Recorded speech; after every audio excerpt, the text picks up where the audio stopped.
name's Gail and I'll be the tutor from the study store that's leading you through this video tutorial today.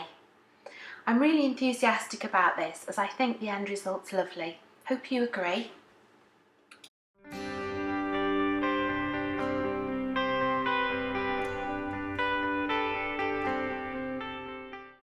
You'll need to have the printed off template from our magazine in front of you, and you can place a single sheet of water-soluble fabric over the top. Using a black gel pen, trace off the line of small daisies. Once you've done that, move on to the larger daisies and trace off enough to cover your Easter egg. I've given you a choice of 2 sizes of daisy for smaller or larger eggs.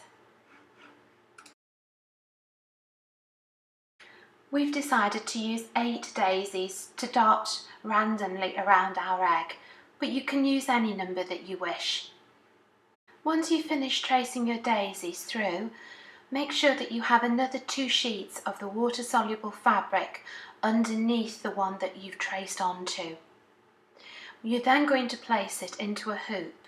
Now I'm using a spring tension hoop here, but you could just use an ordinary embroidery hoop the wrong way up.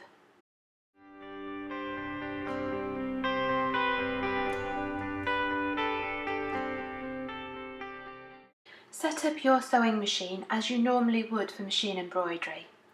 So you'll need a white cotton in both the spool and the top thread, and you'll need to drop your feed dogs or cover them, and also slacken your tension a little. You'll also need to make sure that you have a darning foot in place. Bear in mind that you'll have to move the hoop on the fabric to get to all of your daisies.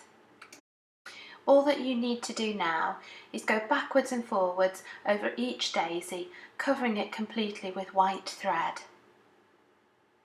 Make sure that you build up a grid so that when you actually dissolve the fabric, your daisy remains in place. This means that you need to have stitching at right angles to each other. And of course you're using straight stitch throughout this project.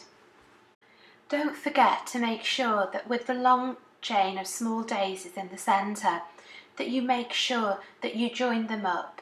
You want a daisy chain where the individual daisy flowers are joined up. But with the outer ones, the larger ones, you only need individual daisies. Once you finish with the white, change to a yellow and put a centre into each one. Once you've done that, you're complete, and you can cut out the centre chain and then each individual daisy.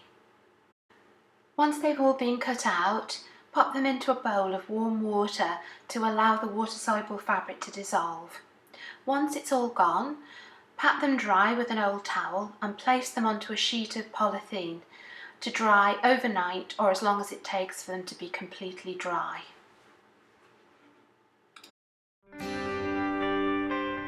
Once your daisies are dry, you can make up the final Easter eggs.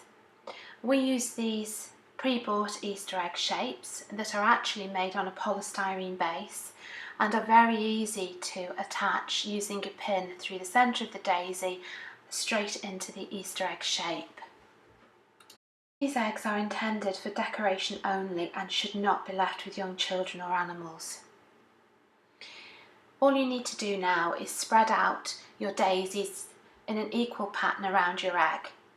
The chain can just be linked all the way round and held in place with pins. And now you're pretty much complete.